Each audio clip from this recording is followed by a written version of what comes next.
Welcome to the Old Mac Gang podcast, or OMG, a vodcast with a panel of longtime Mac Apple users who want to discuss the most relevant apps, services that are available to age-seasoned users. I'm Marty, an app enthusiast and podcaster. I am a 67-year-old age-seasoned user who has collected a great group of friends, folks from Mac user groups, folks from MacStock that we've met, and it's just good to have them here to talk about kind of their point of view, our point of view as an age-seasoned user. Let's see who we have on the panel today. Hey, I'm Chris. I'm still 77 for another month. I've been around the Mac since November of 84.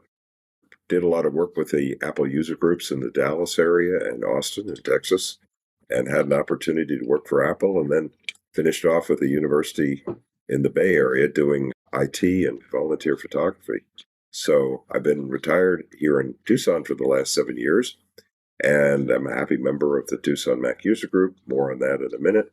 And I use an M1 Mac Mini, an iPhone 16 Pro Max, Apple Watch Series 6, and a 9th generation iPad. I'm Peter. I'm 72 and live on Ohio's North Coast in Bay Village, not too far from Gary and Marty. I use many Apple products and services, including an M4 MacBook Pro, M4 iPad Pro, iPhone 16 Pro Max, and a Series 9 Apple Watch. I use all these daily, as well as a gazillion accessories to pursue many interests. Things such as hiking, watching films, civic engagement, enjoying music, playing and promoting math. And I'm Bob. I'm also in Tucson. I have been a Mac user since system 6 point something, and I've been active in Mac user groups the early 90s. I'm Gary. On 15th of July, I'll be 88, and for my birthday, I'm going to MacStock this year, and there I'm going to meet Bob and a lot of other wonderful people Marty's told me about. So I've been using Apple Mac products since around 2004 when I retired as a government auditor. Just checking in, as we do every week at the start, well, any news or anything that's going on. And I didn't see anybody add anything to the show notes, so I'll just mention, I just got back from a trip this morning from the Center of Wisdom and Knowledge, Washington, D.C., and it was all right. My son is still on his work trip, so we were communicating around there. And so last night at around 11 o'clock, Will says, "Can we talk?" And I'm like, "Oh." And he gets around to it, and basically he says, "I'm going to be out here until like June 19th. They've extended my work out here, and it's good pay, and he's doing fine." He goes, "But I'm going to need some more tech stuff." And, one of the things that he talked about in terms of tech stuff that he needed was, and one of the things he spoke about was that he had lost his Switch earbuds.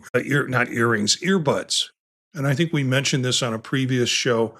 These things are great for sound reduction, and he's working on a construction site, and there's lots of extra added noise. And, he said, "I think I'm going to need you to get another set of these for me if I can't find them." And I said, "Okay, they're not too expensive." And I'm concerned about him being around loud noise, and this is great for sound reduction. I happen to have an extra set of these.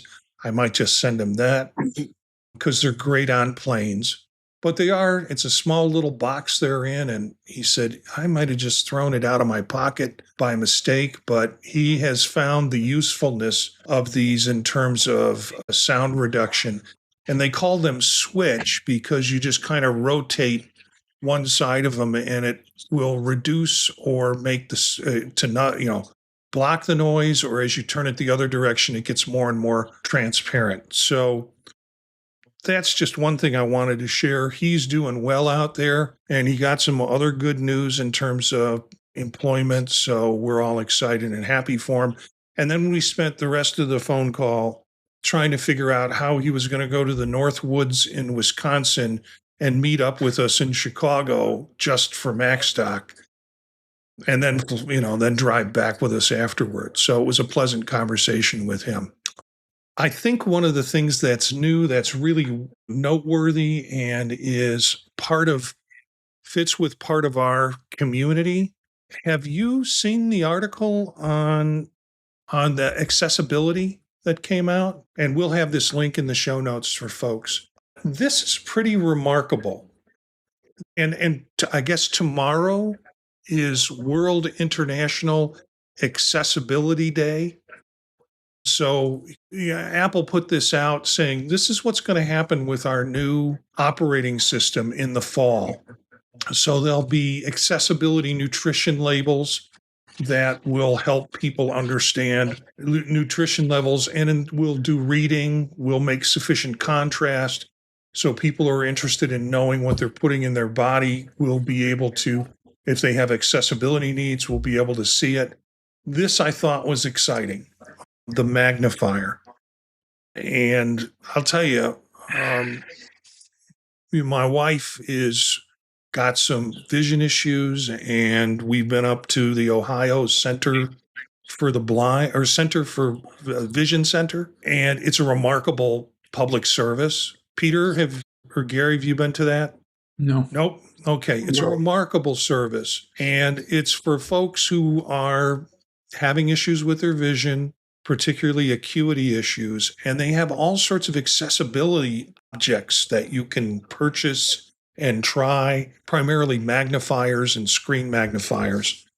And so we went up there, and she got a full evaluation, and that evaluation went back to her eye doctor. And then this comes out, and this is something that she would really need and really use. And usually she doesn't get excited about Apple product stuff when I talk about it in the morning, but this excites her. She's waiting for it to come out. I hope that maybe the Apple Store would have an accessibility hour where they would show all the things that you can do on your phone, particularly when this new additions to the operating experience comes out.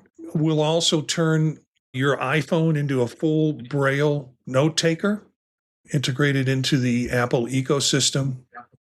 So they will have an ability to launch that. And then accessibility reader, where you get to, it will capture and text and do audio transcriptions on the fly. Mm-hmm. And then something in Vision Pro. Now, to me, it's surprising, because one of the reasons that keeps Aileen from trying Vision Pro is because of her vision issues. And so I'm like, okay, it's nice that they put this into Vision Pro, but I wonder if people who have vision issues are even going to be interested in the product.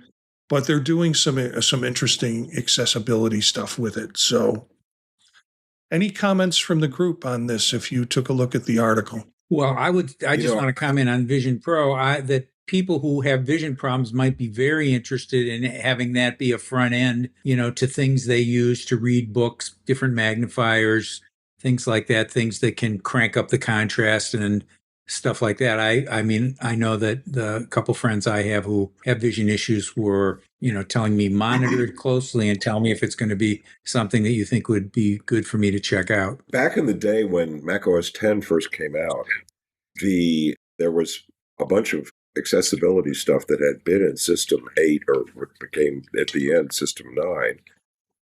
And that was gone. It wasn't included in Classic. And boy, did we hear about it in Apple support. Our phones rang off the hook.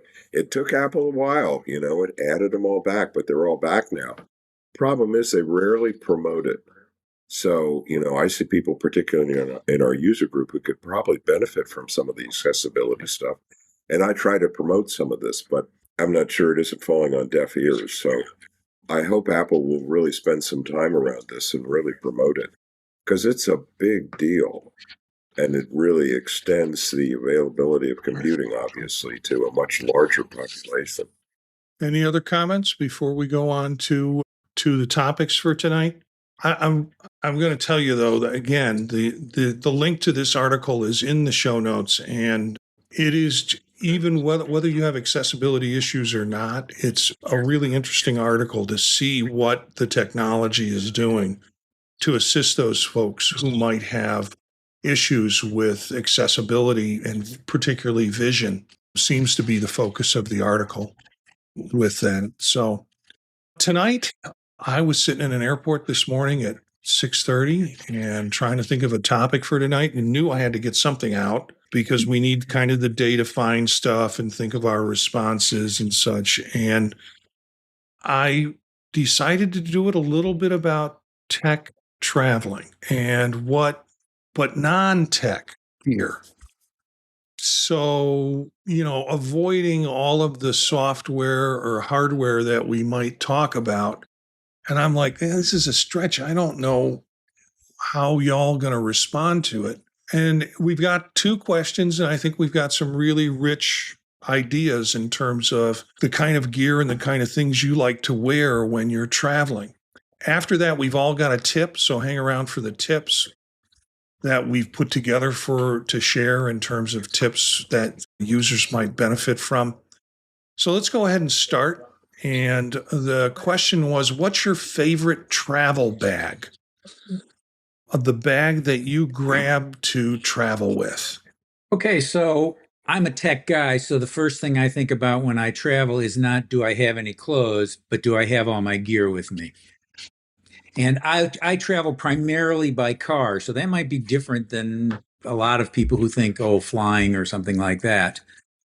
But I have two bags that I might choose. I actually would probably bring them both. One is big and one is little, and one is for lots and one is for not so much. So I have a backpack that I like, and it is Marty showing. It's a Nomatic Backpack. It's probably similar to something Marty chose, but oriented differently. And it will fit my MacBook Pro. It will fit my iPad Pro, and an extra case because I use the Magic Keyboard or the Folio. It'll fit both of those. It'll fit my Kindle. It'll fit all kinds of connectors and gadgets that go with those. So it's ultimate thing, and it looks good enough so that if I'm in a business office or something like that, you can grab the handle on the side and take it in. It's not exactly a briefcase, but it looks close enough that I don't get gawked at. It holds everything I would want tech-wise with the exception of my large tripod, which is also stashed in the trunk of my car, so it's always with me too. If I'm going someplace where I want something light and small, or even on something like a bike ride or a hike, I probably would use a messenger bag. And I use a Timbuk2 classic messenger bag, but I use the extra small. It's very small, and it will fit my iPad Pro. It will fit the extra case if I think I need two cases, and it will fit my Kindle, and a few things, small book or something like that. So it's spacious enough, even though it's called the extra small. So those are my choices when I travel. I grab them both. So I wanted to comment in general about your two choices. Nomatic was when I first found them, they were doing like Kickstarter stuff or some sort of GoFundMe. But so I purchased their what they were selling on Kickstarter and then proceeded and liked the quality of it. And it's expensive. I mean, in the range of just going to a Walmart and picking something up versus, buying something Nomatic, you've got some vast difference in price with that. But Nomatic has a lot of those sleeves and a lot of those things for tech. That's very good. So I started looking at Nomatics and purchasing Nomatics as their new Kickstarters would come up. So I have a couple of the Nomatic bags that are the backpacks, and they came out with a couple of varieties of them. And then the one that I got, which was kind of a full backpack, we were looking at the 20 or 14 liter one. They have a 40 liter one, which is huge, but it's still within airline permission. So when I went to Singapore for 10 days, that was the bag that I carried on my bag, halfway across the world to get to it. And I didn't want to necessarily take a roller bag, because a roller bag, and then you have to transfer your luggage when you're going between countries and such. You dragging both a roller and the other one around just didn't seem to fit for me. And it would, the backpack that you shared, Peter, or the 40 liter that I had, has made it so tech was readily accessible, so I could pull it out on the long flight in the plane. The Timbuktus I picked up on, I don't know where I picked up on them, but I have a couple of the Messenger bags in my closet, and I use them for between home and school. So, I want to put in my laptop, I want to put in some cables, and maybe I got to put in a bag or a folder full of paperwork. But that's what I use from home to school, back and forth. And those are also very good product line in terms of, in like Nomatic Timbuktu is a great product line. And I think we've got Bob up next. Well, I have a rolling laptop case. Happens to be an Amazon Basics case, and it really works for me. I want this so I can have all my gear in the plane with me, along with the necessary stuff that I might need if my regular bag doesn't show up for a couple of days. I have a least favorite travel bag, and that is my case for my CPAP machine. I had a CPAP machine one time on an airplane inside a rolling duffel bag, and it was surrounded by clothes. And when I got it home, it no longer worked. The button that turns it on and off had been struck by something and broken. Now, I asked my wife today if she had any contributions to this, and she said the most important thing for her, and this really is tech and not travel tech and not non-tech travel, is her set of Bose QuietComfort noise-canceling headphones. And she really likes those. Does she use them to listen to music or to watch something recorded on her iPad? Yeah, but she also uses it mostly to cancel out the noise of the airplane. And I have AirPods Pro 2 with active noise cancellation for the same reason. And I think that those are both important things to take along, because your hearing is important, and as we get older, it's harder to hear. Over to Gary. Well, with the CPAP, I always hated traveling with the CPAP. And I know one of the things is, they have limitations in terms of how many bags you can carry. But if one of them is a CPAP machine or a medical device, that they'll allow you to have that on without any other bag restrictions as a result of it. But I hated schlepping that thing around. But it was, for those of us who have sleep apnea, it is a necessity for us in terms of getting successful sleep. I've never used it on a plane before, because I won't sleep on planes, because I did one time and scared everybody off from my snoring. And so now I'm traumatized. I don't want to fall asleep. So, you do a 10-hour flight and you're really dying to go to sleep.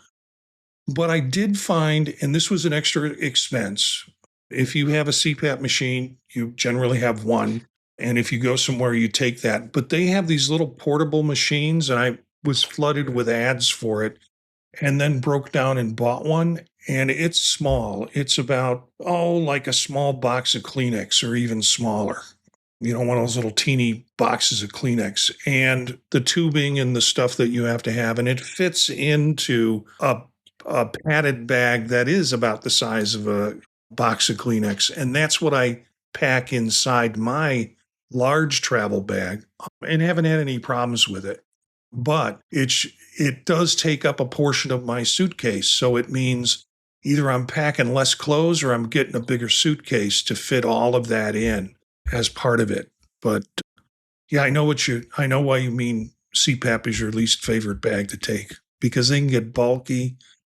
And if you use like humidifiers, you've got a whole extra piece you have to put in. I don't use humidifiers, so taking the full CPAP machine with me feels like a waste of space versus taking this little teeny one that I don't think has a humidifier. It maybe has an attachment, but I don't know where it's at because I never use it. So, Gary? Well, Gary doesn't travel very much recently. However, I went on a plane to Raleigh, North Carolina, and I'm returning this summer, and I'm going to Macstock in the back of Marty's car, so I'm grateful for that. But I found a backpack. I put a picture of one, but it's not exactly the one that I have.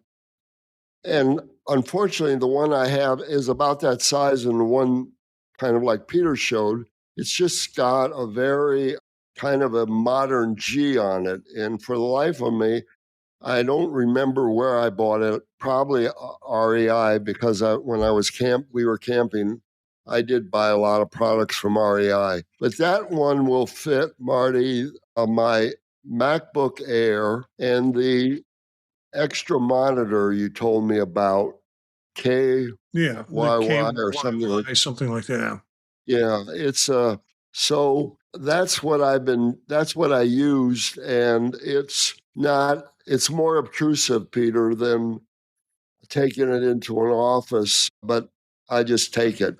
So I put the link in there for REI, but that's what I've been using to travel with. So Chris? it's of course got pockets for other iPad Airs, and it'll take quite a bit. Okay, Chris? That's it. Well, I've been retired now for about 8 years, but during my university IT days and photography, I had a 15-minute walk from my bus to where my building was. And so I went through a whole variety of different bags, shoulder bags, wheel bags, and so on. They're all out of date now. I'm sure they've been replaced by something bigger and better. But it really made a difference, because particularly when I went to the wheel bags, because my Nikon D610 had a long lens, a 28-300 lens, and this stuff was large and heavy and bulky. And so, negotiating all of that, I got to be quite the expert on it. But I do also want to mention about the new portable CPAP, because I got a notice on mine that said, the engine on your CPAP has passed its useful life and you need to replace the unit. So I haven't told my sleep doctor about this yet, but I'm hoping I can replace it with that new travel unit, because as far as I know, they're completely interchangeable, right, Marty? Yeah, I think, the CPAP that I have at home is a much smoother kind of pattern. And although it has the same pressure, supposedly it's set at the same pressure that I've already had, the travel CPAP, I don't have the same attachment that I use at home now. And it feels like it's stronger, but frankly, when I'm traveling, I'm getting such lousy sleep anyways. It doesn't keep me awake. So yeah, they're a little different. I don't think they're as rugged, or my home unit definitely is there for the stay. I just don't know if I would use the travel CPAP for anything but travel. Just because I wouldn't think it has the lifetime in it that I would think I would have. So that would be my suggestion on it, is get a standard CPAP. And then if you're going to do traveling, look at a travel, and you do it frequently, look at a smaller travel CPAP. And there are some good ones on the market for that purpose. And for the life of me, I can't remember what mine is named. However, it's on the bag, written in nice black bag with written in nice big white letters. I look at it every time. It sits by the side of my bed underneath, so when it's time for me to go traveling, I can't remember the name of it. So I'm going to go back to Nomad. And I talked about the 40-liter bag. And the 40-liter bag is a little different. It's big than this one, which is sort of my go-to now. And there's a reason why it's my go-to now. This is the Messenger bag, and it is a good-sized bag. Maybe right here on the floor. No, it's over in the corner where I'm going to pack it away until my next trip. But it's got some remarkable inserts and the availability of that. And it's fairly big. So the front panel you can open up and the whole thing unfolds and it leaves space in there. So typically when I'm traveling, taking a laptop, I'm taking my extended monitor, and there's plenty of space in there for that. And if I'm taking my Vision Pro headset wide enough that I can get that in I have a smaller bag than the large bags that people generally use for Vision Pro, but a small hard shell condensed bag that I can slip in there. What makes it nice, and then then you have the outer flap, and there's opportunities for you to put things in there, cables, whatever you need. But what makes it nice is I have two bags in one. I have the bag that's carrying my Vision Pro inside the bag that I'm going to carry my tech on with anyways. So when I walk through, the entrance to the plane, I just zip open the top of it, pull my Vision Pro out, put my Messenger bag up, and keep the Vision Pro down with me.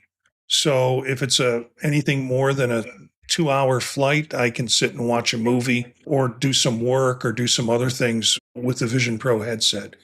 And it seemed a good compromise. It's a little bit bigger than what I would like to carry generally, but it goes unnoticeable after a while. So the Nomatic, Messenger bag is sort of now my go-to bag. As I said, it has lots of side pockets and stuff. Now, we're just to let listeners know, we're not getting any kickbacks from this. I wish, but we're not. And I don't want to get into that whole sponsorship stuff just because, first of all, we're small peanuts as far as sponsors are concerned. But also, just not wanting to get into the mess with the money and all of that reporting and stuff like that.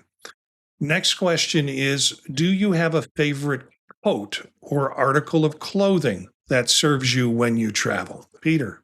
Yeah, well, the last time I flew was 8 years ago, and I don't have any particular clothing. It depends on the time of year and where I'm going and what I'm going to do, what clothing I wear.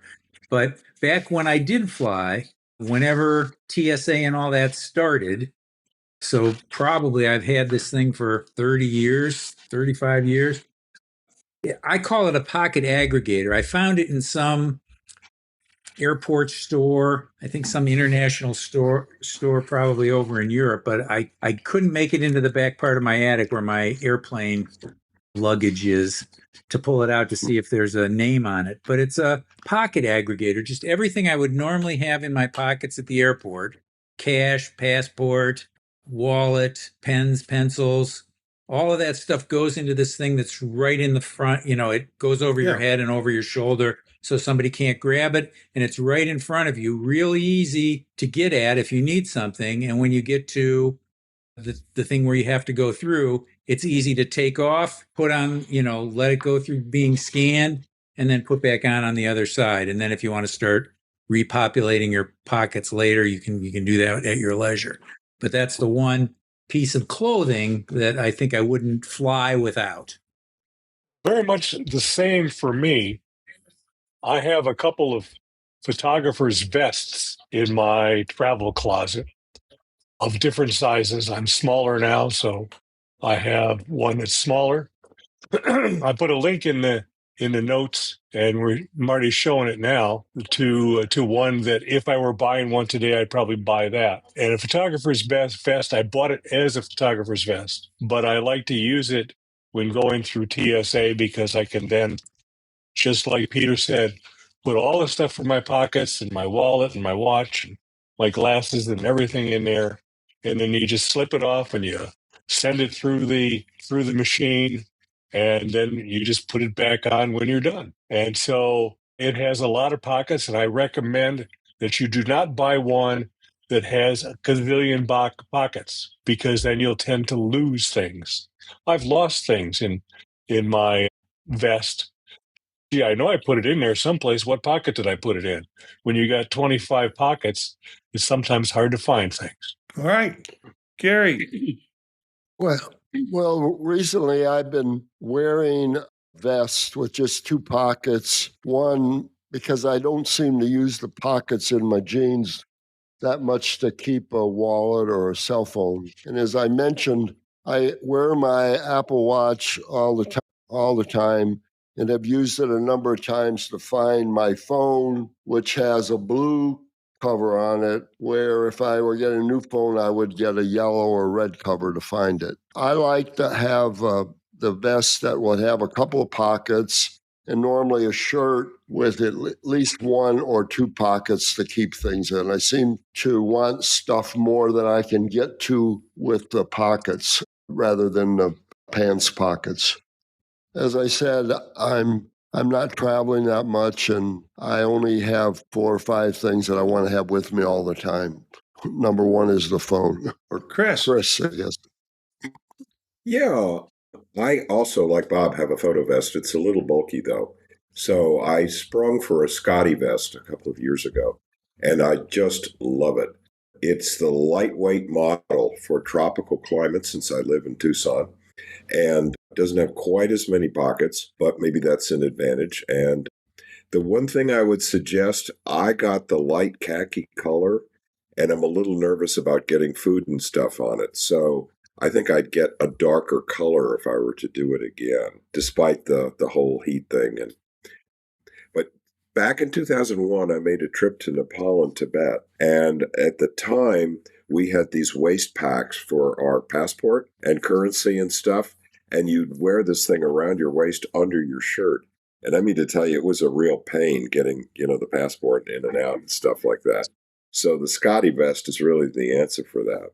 And I know, Marty, you're going to mention more about it, so I'll let you take over here.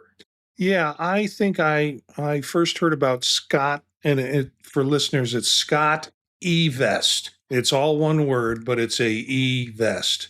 And maybe it means electronic vest, I'm not sure. But I think I first heard about it years ago from Andy Anatko in Mac Break Weekly, and it might have been one of his picks. And I'm like, well, let me look into this. And they can run pricey, and I'm a big guy. So for me, sizing is always an issue with this, is finding things that are big enough to fit me. And so I went with the Windbreaker, the ScotteVest Windbreaker. And it's a pack Windbreaker. Pricing not so bad. It is very thin and very light. And I had it in Washington this weekend. And if you're looking at the video, you see again, it has lots of pockets. But it also has kind of a collapsible hood that rolls up into the collar and side pockets. But I don't know if they show the remarkable thing about this. In the back of this ScotteVest, there's a zipper. And if you unzip it and you push it, there's a pocket inside of it. You push out the pocket, you can put the whole jacket inside this pocket. And, it's carton of cigarettes or smaller, maybe 3/4 of a carton of cigarettes in size and dimension. And it's soft. It's almost like a head pillow. And I guess you could use it like that. It's also got some loops on it. So if you want to attach it to your backpack as you're traveling, it's just nice little tricky function. And sometimes it's like, I'll take it to the airport. I don't want to schlep around another piece. So I'll just put it all in its nice little packet and then hook it onto whatever else I'm carrying. So it's nice. Yeah, Chris. Marty, did the sleeves come off on the model you have? I think they make one that the sleeves unzip too. And come off. I've never, so it turns I don't know. I've never thought of that. I'm really I generate a lot of heat, like a nuclear reactor. And so if you put a coat on me, it's because it's minus 10 degrees out. Otherwise, this light jacket is fine for me. I wish it was a little more water repellent. It says it's water repellent, but under a hard rain, I think it would be a test. So I'm really thinking more of looking at what you got, Chris, and maybe doing a step up for a better vest. But this is a photographer's tech vest that without having pockets hanging all over you, it's kind of embedded within the process. And you can open the vest up and you can see little symbols for what supposedly can go in there. I use it to go to school when I've got to put something in my pocket, generally a water bottle in one and maybe an umbrella in the other, although I don't like using umbrellas either. So take a look at the Pack Windbreaker. And again, all of these links will be in the show. And I realize we're running a little long. So let's go on to tips. And Peter. My tip is instant dictation or intermittent dictation. Anytime I'm typing on my phone or iPad or computer, I might want to jump into dictating. Siri's gotten good at text recognition or whatever. And when I'm on my iPhone, right below the keyboard is a little microphone. You can tap it and just start talking. And it doesn't kill the keyboard, so you can make little corrections if it makes a mistake. Same thing on the iPad, although the mic icon might jump around on the on-screen keyboard. It's below the bottom row. And if you have attached a keyboard, a magic keyboard or something, it's alongside the word suggestions. And on a Mac, there's two ways you can trigger it. If you've got a recent computer, you probably have a microphone on your F5 key, and you can tap that. And if you don't, or you just double tap Control to toggle it off or on, and I find it works wonders. My tip is one that I thought of. I might not have thought of it first, but that is date your AirTags. Apple says the AirTags batteries will last about a year. I found that they last more than a year, going on 2 years. So I've decided that when I do replace them, I will change the name of the AirTag from camera bag to camera bag month/year. Yeah. That way, if I'm going to go on a trip and I look at that and I go, gee, it's been a year and a half since I changed that battery. Maybe it would be best if I changed it now preemptively. You can change the name of your AirTags in your Apple iPhone, and I suggest that you add the date you put the battery in. Yeah, the renaming of the AirTags, I think, is a great value because, you can buy them with engraving on it or printing on it. It's very limited on what you can do. I take a permanent marker, fine point permanent marker, and number them. And then that connects it to the whatever bag I'm on. So I will change the name to M12 or M13 or whatever it is. I never thought about dating them with the battery, which is kind of to get a sense of the battery. I think they do give some sort of battery levels in Find My. Only when they're at the very end. Okay. When they first came out, it would show like 4 bars on the battery. Yeah. Now it shows you red, time to change the battery, but nothing before that.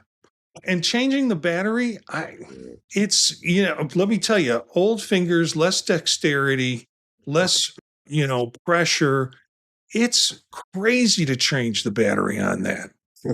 So you're doing a movement where you're putting it between your two hands and twisting it. And you turn it a quarter turn or an eighth of a turn counterclockwise, and then the two halves come apart. But before you take the battery out, make sure you know which side you can see, because you don't want to put the battery in upside down. I have a device I'll share at some point that is they've taken an AirTag and they say take the battery out of the AirTag, now put it inside this device and put in 2 AA batteries, and it will supposedly the device will run for 10 years. You never have to replace the battery because you've got a larger cell in it. It's about like a stick of gum or a pack of gum in size, and that's always been my Achilles heel is Apple AirTag batteries and replacing them and knowing when to replace them. So, Gary,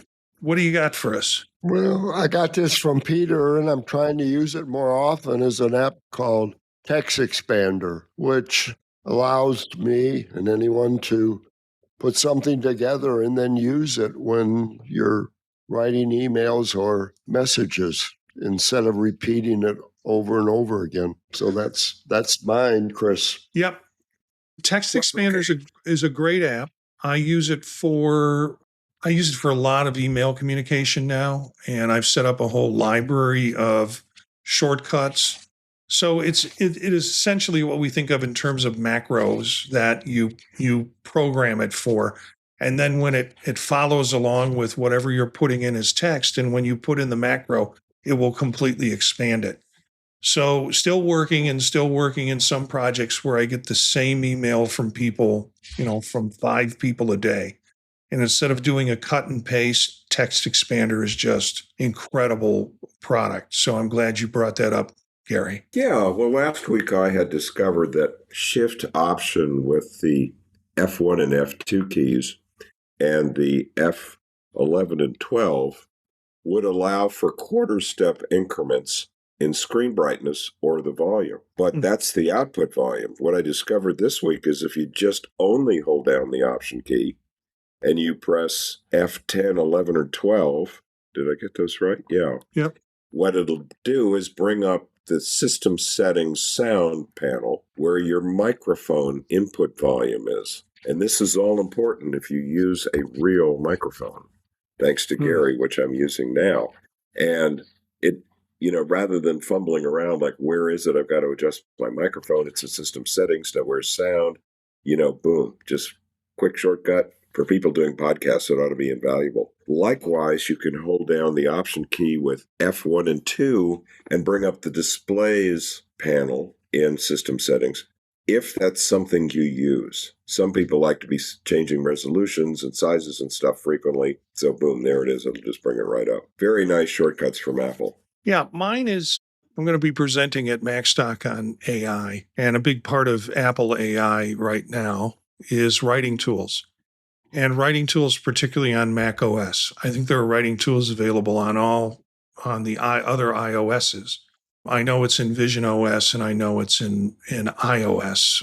But just with respect to Mac OS, I have a link to an article that's from Apple support to how to use writing tools, which is part of the new, as I said, part of the new AI. And I found it pretty valuable. In most cases, it's looking at what you have and right-clicking on wherever you're putting the text in. And if you page down on the right-click menu, you'll find writing tools, and it'll open up a whole series of things that you can do in terms of, rewriting it, checking for spelling errors, checking for grammar errors. All of that is part of the writing tools on Mac OS. Yeah, Chris. One thing on that, Marty, I discovered today, as a matter of fact, that with a complex email, if you've got a thread with multiple users and you just want to do your own at the very top, that if you go click on the writing tools button, I got an error message. It said, this email is inappropriate. But then what I did is said, okay, fine. I selected the text I wanted writing tools to cover and then right-clicked and went straight to proofread. And it worked like a charm. So we can select and right-click on any text pretty much anywhere, as far as I can tell, and right-click and bring up proofread. And it is completely invaluable for me. I mean, my friends are treating me like I was 10 years younger now because I'm not leaving out words or putting in random words. Thank you, Siri. And, it corrects all of that stuff. So God love it, Any final words from the group? Those are our tips. Yeah, Gary. Marty, where do the listeners and viewers how do they get the show notes? Because the show notes are extremely valuable this time around. Yeah, thanks for reminding me of that. The show notes are available if you listen to the podcast version of this, whatever podcast app you're using. If you look at the information about the show, you will see show notes that I've embedded in that includes the links to the different products and the different kinds of ideas we've been talking about.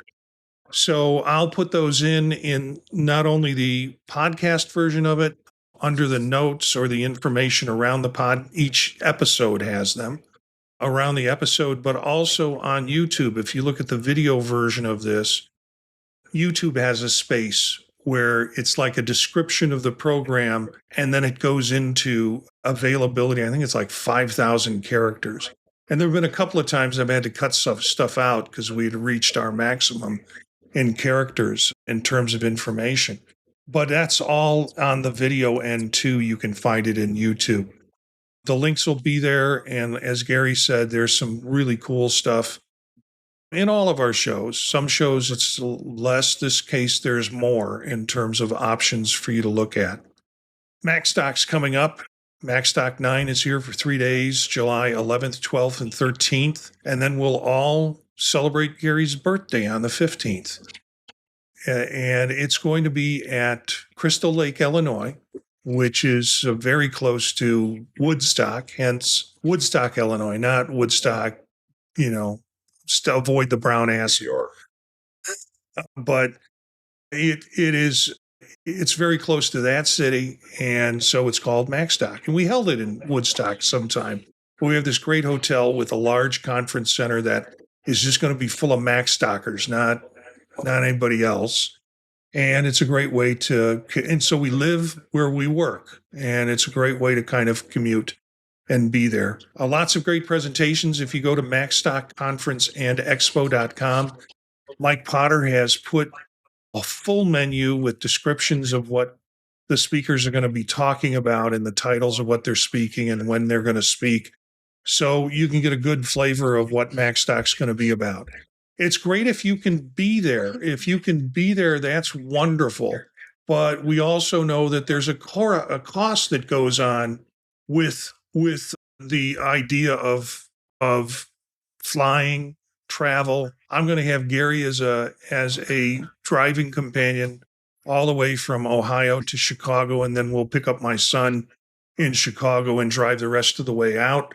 But it can be a large trip for a lot of folks. Well, you'll start seeing advertisements for virtual, which is the recordings of all of the trainings with the links to whatever the trainer is talking about available for you.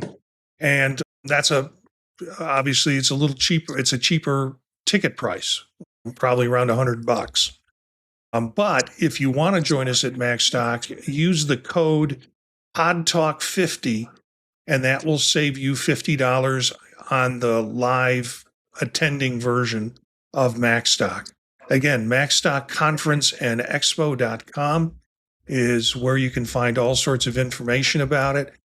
If you go once, you will go twice, third time, fourth time. There's a lot of return business to MacStock at the live version of it. Bob's been there. How many times have you been there, Bob? I just trying to count that. I think I missed the first one, and I missed 2 years during COVID. So that 2016 to 2025 is 9. I think 7 times. This will be my 7th time. Yeah, I missed everything except the first one. And I don't know how I found out about the first one, and then thought I need to go to this. So it's and many people have been there many times, and it's a great experience, a lot of fun. So let's wrap up this episode. Our next live episode will be on Wednesday, May 7th. Not May 7th, excuse me. It'll be on Wednesday, May 21st at 9 p.m. through YouTube, where you can watch the crew at youtube.com/@OldMacGang. You can always pick up the podcast or video later if you miss a live show. Share this with your friends and with your Mac user groups. And it's great because I get the numbers, and we are getting more and more people joining us every week. So thanks for sharing. If you don't join us during the live recording, that's okay. But please pass this on to other people in terms of cool stuff that we're doing in our generation with regard to Mac and Apple things. Our music bed is from Philip Gross, Marrakesh, courtesy of the Free Music Archive. You can find more information about this podcast at our website, thepodtalk.net, along with other projects and other podcasts that I'm involved in. Thanks to the group, Gary, Chris, Peter, and Bob. Fine words. Stay healthy, be healthy. See you next time. Thank you for being part of the Old Mac Gang.